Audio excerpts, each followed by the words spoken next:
Assalamualaikum semuanya. Semoga kalian semua dalam keadaan sehat dan dilancarkan rezekinya. Amin ya robbal alamin.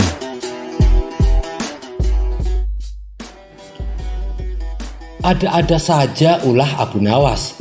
Kali ini ia membuat kesalahan yang cukup serius. Kesalahan yang ia perbuat adalah ia sering datang ke berbagai tempat dan meneriakkan khutbah yang sama. Dalam khutbahnya, Abu Nawas selalu menyebut bahwa para ahli ilmu, yakni para ulama, sebagai orang yang bodoh. Tentu saja khutbah yang disampaikan Abu Nawas ini dianggap mengganggu ketenangan masyarakat. Sebab ia dengan mudahnya mencela para ulama yang merupakan sosok panutan masyarakat. Akibat ulah Abu Nawas ini, ia hampir saja dipukul warga. Untunglah ada saja orang lain yang dengan sigap menolong Abu Nawas dari amukan warga. Perbuatan Abu Nawas ini juga mengundang reaksi kemarahan para ulama. Para ulama ini pun bersepakat mengadukan perbuatan Abu Nawas kepada Baginda Raja. Paduka yang mulia, kami ingin mengadukan perbuatan Abu Nawas. Dia telah membuat gaduh di tengah-tengah masyarakat, kata para ulama melaporkan. Memangnya apa yang telah Abu Nawas perbuat? Tanya Baginda Raja. Dia menyebut kalau para ulama adalah orang yang bodoh dan ia mengatakannya di berbagai tempat, jawab mereka. Sejenak Baginda Raja terdiam. Baginda Raja tahu betul bila Abu Nawas mengatakan hal itu pasti ada maksudnya. Abu Nawas tak mungkin gegabah menuduh seseorang bodoh, apalagi seorang ulama. Kenapa tidak kalian ajak saja Abu Nawas untuk berdiskusi? Saran Baginda Raja. Itu tidak mungkin, Paduka yang mulia, karena perbuatan Abu Nawas ini juga membuat warga marah. Bahkan Abu Nawas hampir diamuk warga, Paduka yang mulia. Tapi untungnya ada yang menyelamatkan. Kalau dibiarkan terus-menerus, saya khawatir Abu Nawas bisa mati diamuk warga. Jadi kami minta kepada Paduka supaya Abu Nawas dihukum. Dengan begitu bisa meredam amarah warga, Paduka yang mulia, ujar para ulama. Sebagai raja yang adil, saya tidak mungkin menghukum seseorang sebelum orang tersebut membuat pembelaan. Begini saja, saya akan panggil Abu Nawas kemari. Kalau dia terbukti bersalah, maka saya akan hukum dia seberat-beratnya, ucap Baginda Raja. Kemudian Baginda Raja menyuruh beberapa pengawal istana menjemput Abu Nawas di rumahnya. Singkat cerita, datanglah Abu Nawas menghadap Baginda Raja. Maka diadakanlah pengadilan di mana Abu Nawas sebagai terdakwanya. Di ruang persidangan tersebut, seluruh ulama kota Baghdad dikumpulkan. Mereka menuntut supaya Abu Nawas dihukum atas perbuatannya. Hai Abu Nawas, benarkah kau mengatakan bahwa ulama adalah orang yang bodoh? Tanya Baginda Raja. Benar, Paduka yang mulia, jawab Abu Nawas. Apa alasanmu berkata demikian?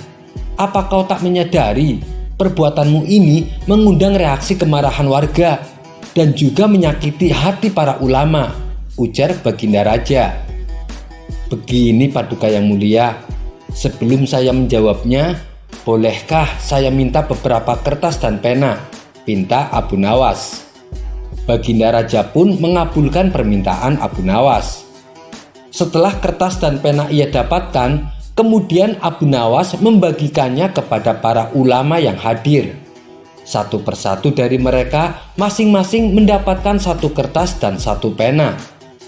Lalu Abu Nawas berkata di hadapan para ulama, saya minta masing-masing dari kalian menulis jawaban atas pertanyaan yang akan saya ajukan. Pertanyaannya sederhana, apa yang dimaksud dengan roti? Tanya Abu Nawas.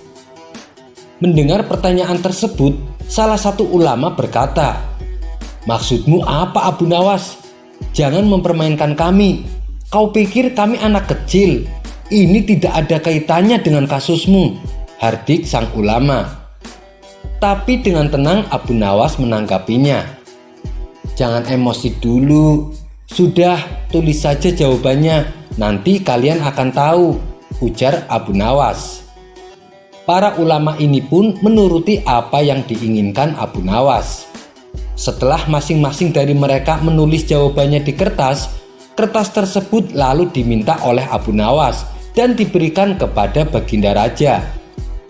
Silahkan Paduka yang mulia, baca semua jawaban yang ditulis di kertas itu, pinta Abu Nawas. Baginda Raja pun membacanya satu persatu. Ulama pertama menjawab, roti adalah sebuah makanan. Ulama kedua menjawab, roti adalah karunia dari Allah. Ulama ketiga menjawab, roti adalah gandum yang sudah dimasak. Ulama keempat menjawab, roti adalah makanan bergizi. Setelah Baginda Raja selesai membaca semua kertas jawaban, Abu Nawas kemudian berkata kepada semua yang hadir di ruang sidang, kalian semua mengaku sebagai ahli ilmu, tapi tak satu pun dari kalian mempunyai jawaban yang sama tentang roti. Wahai Baginda Raja, kalau roti saja mereka berbeda jawaban, apakah mereka pantas menentukan khutbahku benar atau salah? Apakah Paduka Raja mau mempercayakan keputusan kepada orang-orang seperti ini? Bukankah terdengar lucu? Roti yang mereka makan setiap hari saja, mereka tidak sepakat dengan jawabannya. Tak ada satupun jawaban yang sama. Tapi dengan mudahnya mereka sepakat menilai kalau khutbahku adalah salah. Itulah kenapa saya mengatakan bahwa para ahli ilmu adalah orang yang bodoh, kata Abu Nawas menjelaskan. Semua ulama yang hadir di persidangan hanya terdiam. Kalaupun mereka membantah, pasti akan ada saja jawabannya, mengingat Abu Nawas adalah orang yang cerdik. Sementara itu, Baginda Raja justru menjadi kagum dengan cara berpikirnya Abu Nawas. Abu Nawas pun lantas dibebaskan dari tuntutan hukum. Kisah selanjutnya. Di zaman Waliullah Hasan Al-Basri, ada kisah menarik tentang seorang pemuda yang bermata hijau. Diceritakan oleh Syekh Ibnu Hajar Al-Asqalani. Suatu ketika saat Hasan Al-Basri berceramah di hadapan jamaahnya, tiba-tiba datang seorang pemuda yang matanya berwarna hijau. Hasan Al-Basri terus memperhatikan mata orang itu penuh dengan heran. Sebab warna matanya aneh, tidak seperti orang pada umumnya. Karena penasaran, Hasan Al-Basri bertanya kepada si pemuda, apakah Anda terlahir dengan keadaan seperti ini? Atau karena mengalami suatu peristiwa? Tanya Hasan Al-Basri. Pemuda yang baru datang itu berkata, memangnya engkau kenal denganku, wahai Abu Sa'id? Abu Sa'id adalah panggilan untuk Hasan Al-Basri. Hasan Al-Basri menjawab, tidak, aku tidak tahu. Siapa engkau sebenarnya? Kemudian orang tersebut memperkenalkan dirinya di hadapan semua jamaah yang hadir. Hasan Al-Basri lalu meminta kepada si pemuda untuk menceritakan kisahnya. Pemuda itu lantas bercerita, pada mulanya saya berencana pergi ke negara Cina dengan menggunakan perahu. Namun ketika perahu sedang berlayar di tengah lautan, tiba-tiba angin bertiup kencang. Terjadilah ombak yang begitu hebat. Perahu yang aku tumpangi menjadi terbalik. Semua penumpang tidak ada yang selamat kecuali aku. Rupanya ajalku belum tiba. Allah masih mentakdirkan aku untuk tetap hidup. Aku dibawa oleh ombak sampai ke tepian pantai. Aku terdampar di suatu pulau yang tidak didiami oleh manusia. 4 bulan lamanya aku seorang diri di pulau itu. Makanan tidak ada, kecuali daun-daunan dan batang kayu yang lapuk. Bahkan air minum pun tidak ada. Tak berdaya menahan kehidupan yang seperti itu, aku pun bermaksud meninggalkan pulau tersebut dengan berenang menyeberangi lautan yang luas. Meskipun aku harus mati tenggelam, paling tidak aku mati tidak dengan keadaan tersiksa. Namun ketika saya mulai berenang menuju tengah lautan, tiba-tiba di hadapanku ada sebuah istana yang besar. Pintunya megah, terbuat dari perak. Saya pun memasuki istana tersebut. Ternyata di dalamnya terdapat kamar-kamar megah dan ruang tamu yang lengkap dengan perhiasan. Di dalam istana itu juga ada beberapa buah peti yang dihiasi dengan permata. Karena penasaran, aku pun mendekatinya. Peti tersebut baunya sangat harum. Perlahan-lahan aku buka petinya. Rupanya di dalam peti itu ada jenazah yang masih segar seperti orang tidur. Karena takut, aku segera menutup kembali peti tersebut. Aku pun berniat untuk meninggalkan istana itu. Namun saat aku hendak berjalan keluar, tiba-tiba di hadapanku ada dua pemuda tampan yang sangat ramah. Mereka bertanya kepadaku, "Siapa kamu dan dari mana asalmu?" Setelah aku menjawab pertanyaannya, sepertinya mereka berdua mengetahui kegelisahanku. Mereka pun kembali berkata kepadaku, "Pergilah ke pohon itu. Di bawah pohon itu ada taman yang indah. Nanti engkau akan jumpai orang tua yang sedang mengerjakan sholat. Dia itu baik orangnya. Ceritakan saja dirimu dan keadaanmu kepadanya. Nanti dia pasti akan menolongmu." Aku pun pergi ke pohon yang mereka tunjukkan. Saat sampai di tempat tersebut, aku melihat ada orang tua yang sedang duduk berzikir di bawah pohon. Aku ucapkan salam kepadanya. Dia pun membalas salamku. Orang tua itu lalu menanyakan jati diriku dan kenapa bisa sampai di tempat ini. Aku ceritakan semuanya kepadanya, termasuk kejadian aneh yang telah aku alami. Orang tua itu terdiam sejenak merenungkan kisah perjalananku. Ia lantas kembali bertanya kepadaku tentang siapa aku dan dari mana asalku. Setelah aku menjawabnya, orang tua itu berkata, "Kalau begitu, duduklah dulu." Aku menuruti perintahnya. Aku duduk sambil terus memperhatikan orang tua itu. Tidak lama kemudian, datanglah sekumpulan awan mendekati orang tua itu. Anehnya, awan itu sanggup berbicara seperti manusia. Sekumpulan awan tersebut mengucapkan salam kepada orang tua itu. "Assalamualaikum ya waliyullah." Ia menjawab salam awan itu. Kemudian awan itu pun berhenti di hadapannya. "Kemana engkau hendak pergi?" tanya orang tua itu kepada awan. Awan itu menjawab, "Aku mau pergi ke kampung ini dan kampung ini." Awan itu lalu pergi meninggalkan orang tua tersebut. Tak lama kemudian, datang lagi sekumpulan awan yang lain menghampiri orang tua itu. "Kemana engkau hendak pergi?" tanya orang tua itu kepada awan.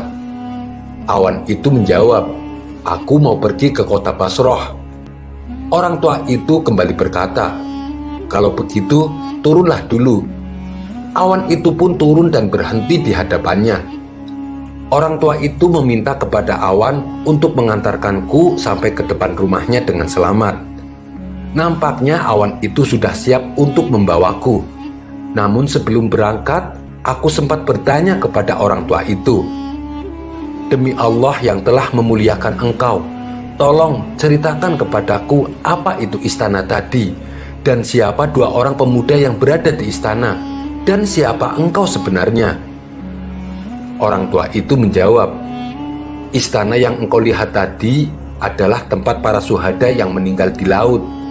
Orang-orang yang mati syahid di laut telah dibawa oleh malaikat. Jenazah para syuhada itu mereka masukkan ke dalam peti yang dihiasi dengan emas dan permata.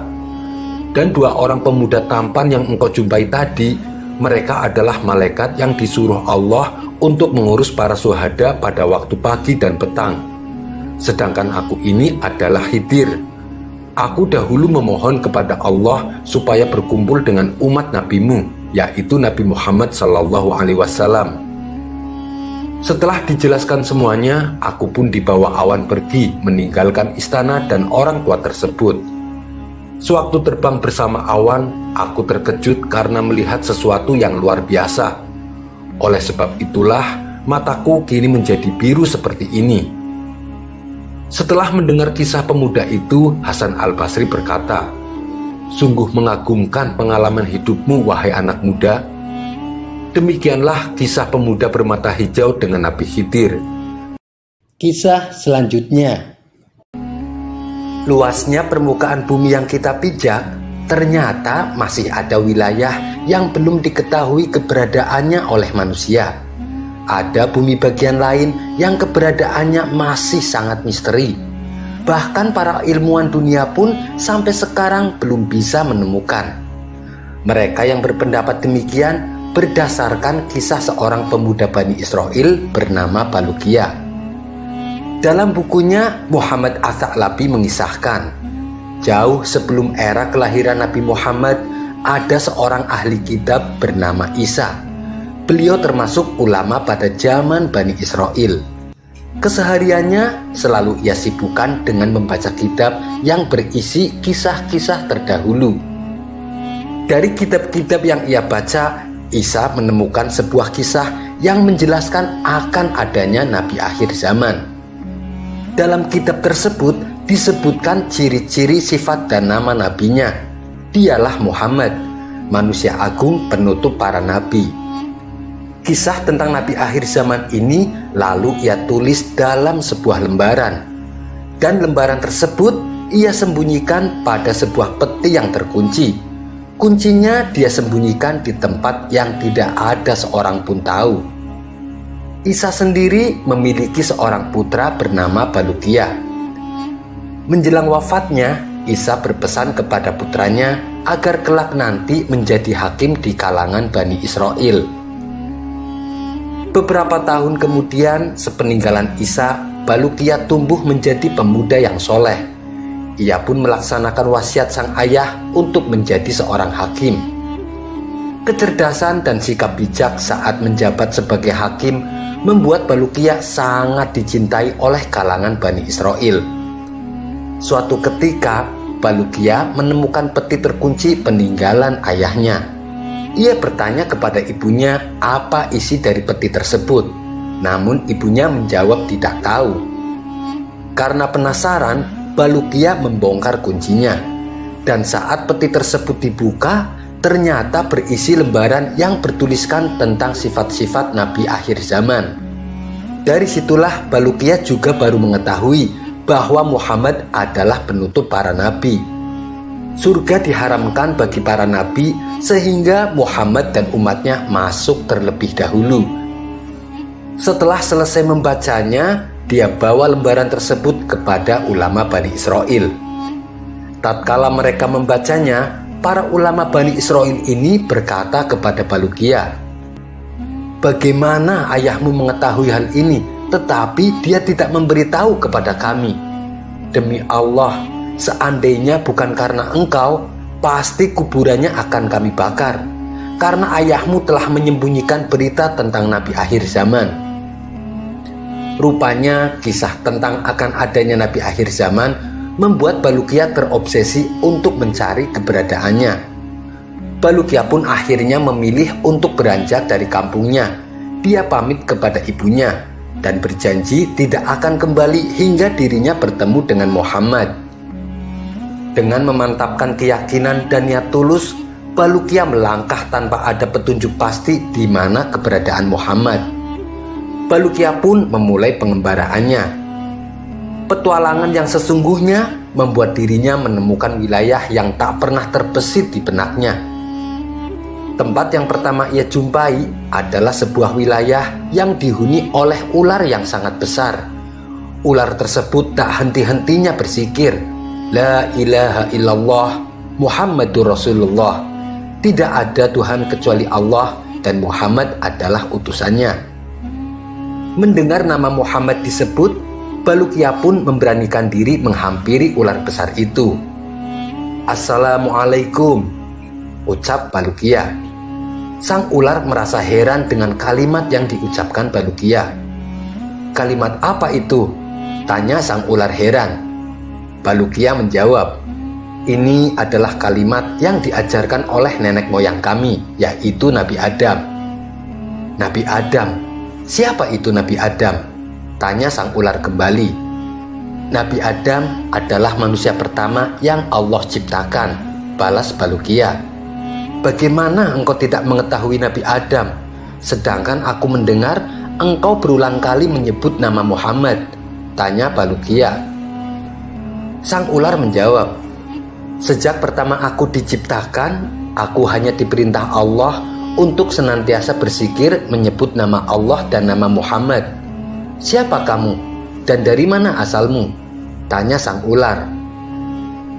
"Saya adalah Baluqiyah.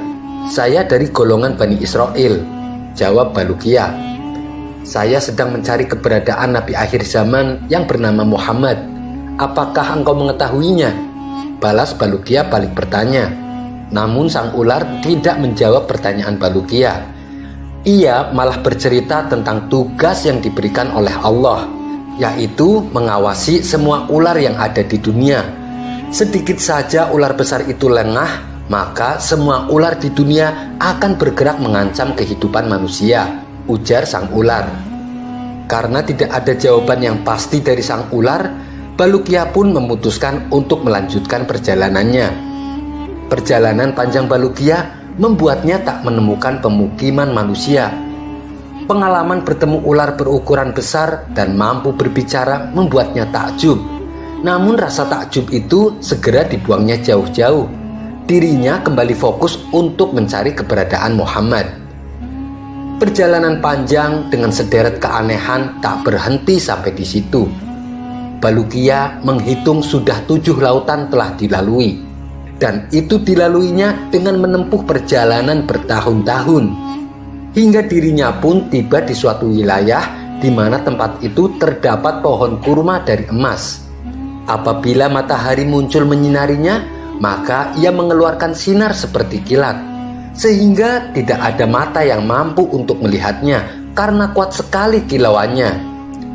Di situ juga ada pepohonan yang besar buahnya. Karena merasa lapar, Baluqiyah lalu mencoba mengambil salah satu buah dari pohon tersebut. Namun saat Baluqiyah mengulurkan tangannya untuk mengambil buah, tiba-tiba pohon itu menyeru, "Menjauhlah dariku." Baluqiyah pun kaget. Ia segera mundur dan terdiam. Belum hilang rasa herannya, ia kembali melihat peristiwa yang membuatnya tercengang.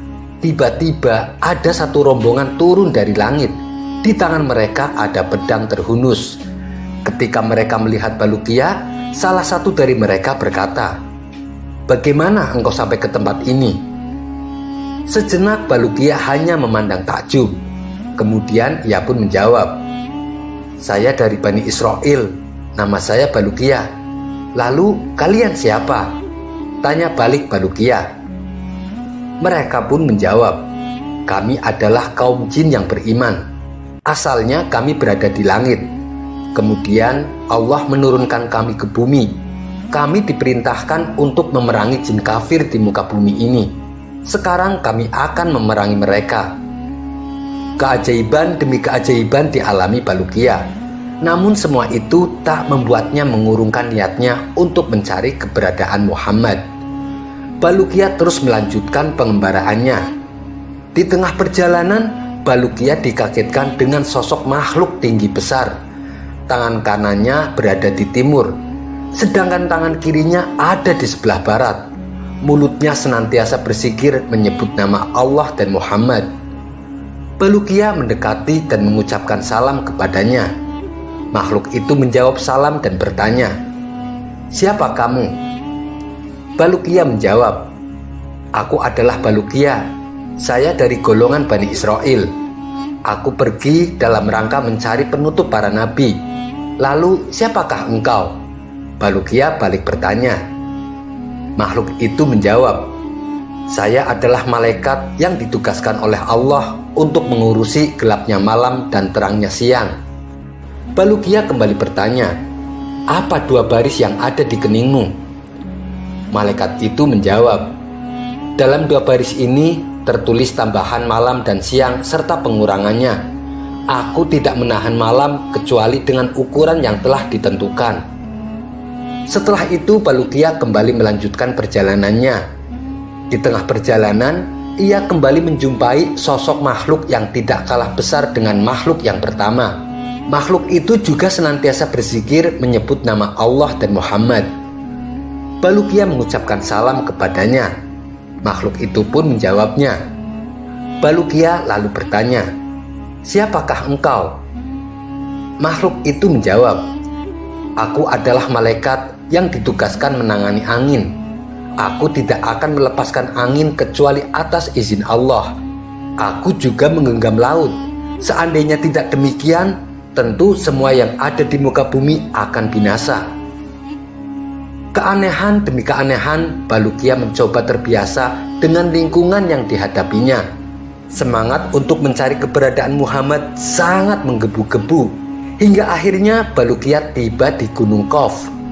Gunung itu terbuat dari yakut hijau dan mengelilingi dunia seluruhnya. Karena pancaran sinar Gunung Qaf tersebut, langit terlihat berwarna biru. Allah menugaskan penanganan gunung ini kepada seorang malaikat. Apabila Allah hendak mengguncangkan sebagian bumi, Dia memerintahkan malaikat tersebut untuk menggerakkan lapisan yang tersambung dari belahan bumi tersebut ke Gunung Qaf. Apabila Allah hendak menenggelamkan suatu desa beserta isinya, maka Allah mengizinkan kepada malaikat itu untuk memotong lapisan kampung tersebut dari bumi. Balukia bertanya kepada malaikat itu, "Apa yang ada di belakang gunung ini?" Malaikat tersebut menjawab, "Di belakang gunung ini ada 40.000 kota selain kota-kota di dunia.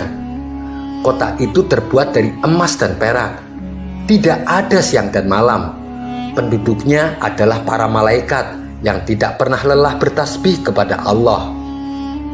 Balukia kembali bertanya, "Lalu apa di belakang kota-kota itu?" Malaikat tersebut menjawab, "Di belakangnya ada 70.000 hijab. Setiap hijab besarnya seukuran dunia. Tidak ada seorang pun yang mengetahui di balik hijab itu kecuali Allah." Balukia pun meninggalkan malaikat itu. Dia melanjutkan perjalanannya hingga sampailah ia ke sebuah gunung.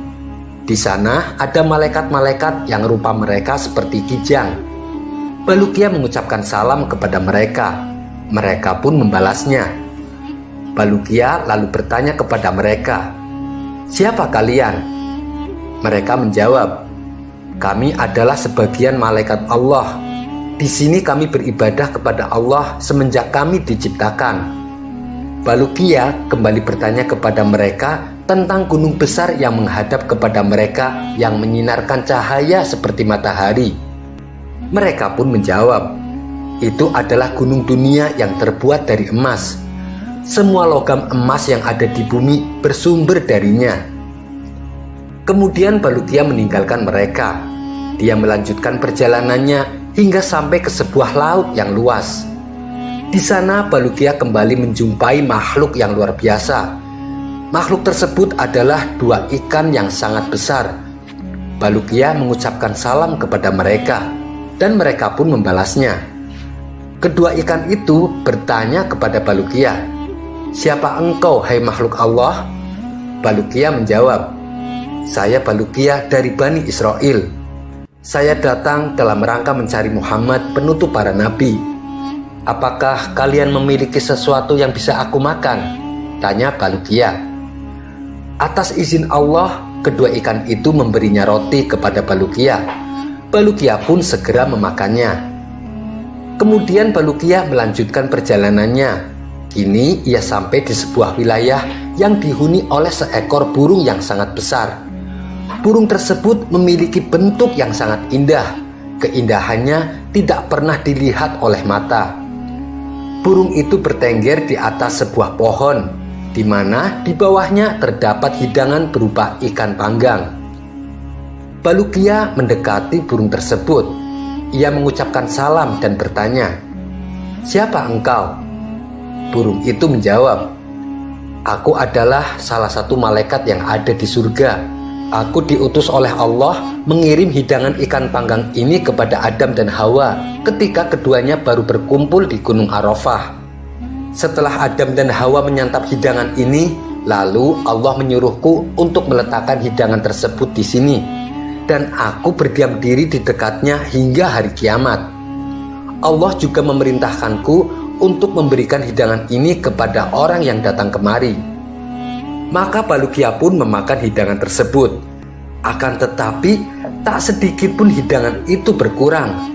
Hidangan itu kembali keadaannya seperti semula.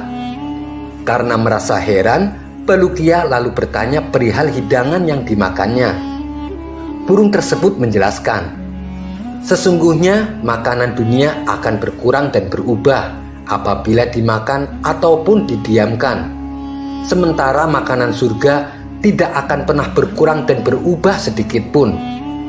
Balukia kembali bertanya, apakah ada seseorang yang pernah memakan hidangan ini? Burung itu menjawab, iya, sudah ada. Sesungguhnya Nabi Khidir terkadang datang ke sini dan memakan hidangan ini. Setelah itu dia pergi lagi. Mendengar nama Khidir disebut, Balukia memutuskan untuk tinggal di tempat itu. Balukia berharap Khidir akan kembali datang agar ia bisa menemuinya. Ia ingin menanyakan berbagai hal kepadanya, termasuk keberadaan Nabi akhir zaman. Hingga pada suatu hari, Nabi Khidir pun akhirnya datang dengan menggunakan baju serba putih. Melihat itu, Balukia segera menyambutnya dengan ucapan salam. Assalamualaikum wahai Nabiullah. Nabi Khidir pun membalas salamnya. Balukia lalu berkata, aku telah bepergian dalam rangka mencari Nabi akhir zaman. Hingga akhirnya aku sampai ke tempat ini. Aku sengaja diam di sini untuk menunggu kedatanganmu, agar engkau memberitahuku tentang keberadaan Nabi akhir zaman, ujar Balukia. Nabi Khidir membalas, hai Balukia, sesungguhnya Nabi akhir zaman tidak akan muncul saat ini, dan engkau tidak akan bertemu dengannya sekarang ini. Hai Balukia, tahukah engkau berapa jarak antara kamu dengan ibumu? Tanya Nabi Khidir. Balukia menjawab, tidak, aku tidak tahu. Jaraknya adalah 50 tahun perjalanan, tutur Nabi Khidir. Maukah aku letakkan kamu di hadapan ibumu? Tanya Nabi Khidir. Balukia mengiyakan, dan Nabi Khidir menyuruhnya untuk memejamkan mata. Ketika Balukia membuka matanya kembali, tiba-tiba ia sudah berada di hadapan ibunya. Kedatangan Balukia membuat ibunya terkejut. Pasalnya, ibunya melihat seekor burung putih telah membawa Balukia kembali ke sini. Lalu burung itu menghilang dengan cepat. Sejak peristiwa itu, Balukia menceritakan semua kisahnya kepada ibunya. Ia juga menceritakan kisah perjalanannya yang penuh dengan keajaiban di hadapan kalangan Bani Israel. Kisah tentang Balukia ini lalu diabadikan oleh kaum Bani Israel dalam sebuah kisah-kisah Israiliyat. Menurut riwayat, Balukia berumur sampai 1000 tahun. Benar atau tidaknya kisah ini, wallahu a'lam bishawab. Tapi dari kisah ini mengandung hikmah betapa beruntungnya kita menjadi umat Nabi Muhammad SAW. Sekian dulu perjumpaan kita kali ini. Sampai bertemu lagi di kisah selanjutnya. Terima kasih yang sudah subscribe dan setia menonton channel ini. Wassalamualaikum warahmatullahi wabarakatuh.